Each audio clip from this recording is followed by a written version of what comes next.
Dear students, from the same chapter Pathfinder Oscillations and Waves, this is question number 11 from Build Up of Your Understanding.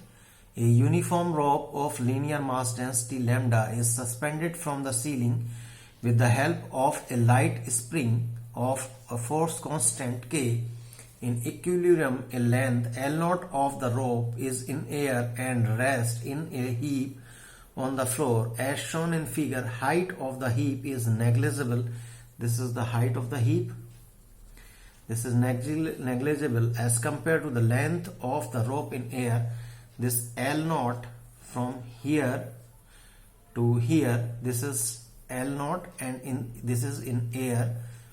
If the rope is pulled down slightly, अगर इस रोप को slightly pull down करेंगे और release करेंगे, then he is asking find angular frequency of ensuing oscillation of the rope and acceleration due to gravity is g.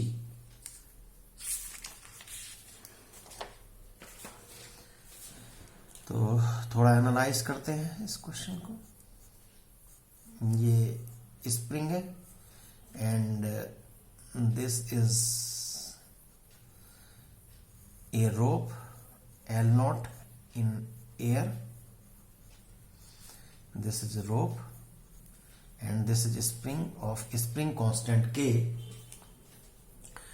तो होगा क्या, जब इसको स्प्रिंग को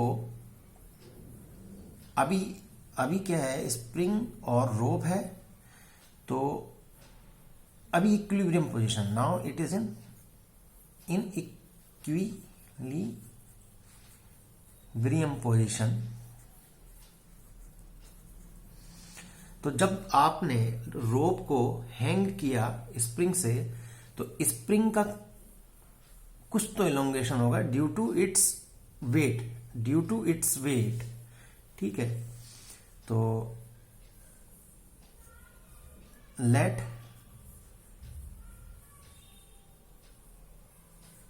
x0 is the elongation in spring due to weight of rope hanging in air. ठीक है. अच्छा, lambda जो है लीनियर डेंसिटी दी है, तो हम इसका जो पार्ट ऑफ रोप है जो हैंग है एयर में, तो उसका वेट निकाल लेते हैं. तो वो कैसे होगा, तो लैम्डा लीनियर मास डेंसिटी है, total length L0 in air multiplied by G. This is the mass और you can say this is the weight of rope hang in air. और ये भी कब है, जब इक्विलिब्रियम पोजीशन पर है. तो मैं एक काम करता हूं, इसको ऐसी सिचुएशन बना लेते हैं कि एक सपोज मास लैम्डा L0 G आपका स्प्रिंग से हैंग है. जब ये इक्विलिब्रियम पोजीशन पर था, तो क्या होगा, x0 इसमें इक्विलिब्रियम पर x0 इलोंगेशन थी इक्विलिब्रियम पोजीशन पर, ये इक्विलिब्रियम पोजीशन पर है. This is equilibrium position. तो ये जो x0 इलोंगेशन हुआ था किसकी वजह से, इसके वेट की वजह से. मीन्स सपोज मास m आपने जस्ट हैंग किया हुआ है, तो क्या होगा, स्प्रिंग में एक रिस्टोरिंग फोर्स आएगा और वो restoring force K times x0 opposite direction में लगेगा, रिस्टोरिंग फोर्स. तो ये दोनों अभी इक्विलिब्रियम पोजीशन पर हैं, तो ये और इसका जो वेट है वो एक दूसरे को बैलेंस करेंगे. तो इसका मतलब kx0 equals to lambda L0 into G. ये हमारे पास फर्स्ट इक्वेशन आ गई. ठीक है. अब आपने क्या किया, एक तरीके से रोप को स्लाइटली डाउनवर्ड पुल किया था, तो अभी क्या होगा, यहां इक्विलिब्रियम पोजीशन से और यहां पर तक इसका एक्स नॉट था, तो स्प्रिंग फर्दर क्या होगी, स्प्रिंग फर्दर क्या होगी, और ये भी अपनी इक्विलिब्रियम पोजीशन पर से थोड़ा नीचे आ जाएगा। तो सपोज ये आपकी एक्स नॉट इलोंगेशन थी, आपने स्लाइटली डाउनवर्ड पुल किया एक्स डिस्टेंस, तो ये मास एम नॉट, ये जो रोप का मास था, मास या रोप जो है वो भी नीचे आ जाएगी, कितने डिस्टेंस, एक्स डिस्टेंस ही नीचे आ जाएगी। ठीक है, तो ऐसे अब समझें इसको कि यहां पर एयर में ये एल नॉट थी, आपने इसको नीचे पुल किया कितना,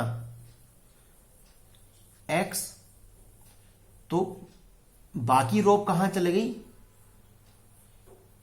इसका एक तरीके से हीप बन गया।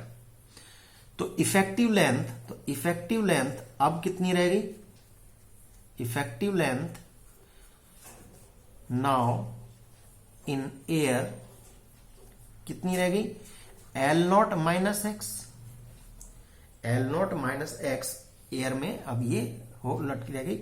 और इसका अगर मैं वेट निकालूं इस समय अब, तो मेरा क्या होगा, lambda L not minus X into G. जैसे हमने यहां पर लैम्डा एल नॉट निकाला था, यहां पर ये हो गया। और अब जैसे ही आपने डाउनवर्ड किया था, तो रीस्टोरिंग फोर्स भी लगेगा इस डायरेक्शन में। अब कितना हो जाएगा, लेकिन एक्स नॉट प्लस एक्स। अब क्या है, ये दोनों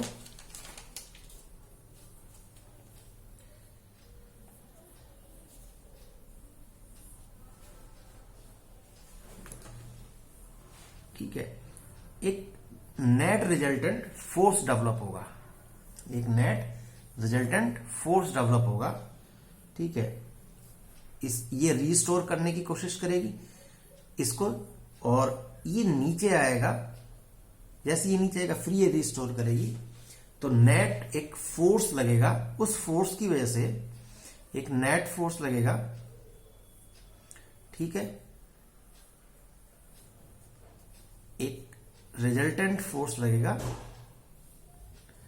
ठीक, जिसकी वजह से इसका इस रोप का कुछ एक्सक्लेशन भी आएगा। तो उस एफ आर को अब हम कैलकुलेट करें, तो resultant force F R equals to क्या होगा, K times X not plus X, ये रिस्टोरिंग फोर्स है स्प्रिंग करंट अपवर्ड डायरेक्शन में, और नीचे वेट लग रहा था lambda L not minus X into G, तो ये रिजल्टेंट फोर्स हो गया। अब resultant force F R equals to K times X not plus K times X minus lambda L not into G plus lambda x into ji.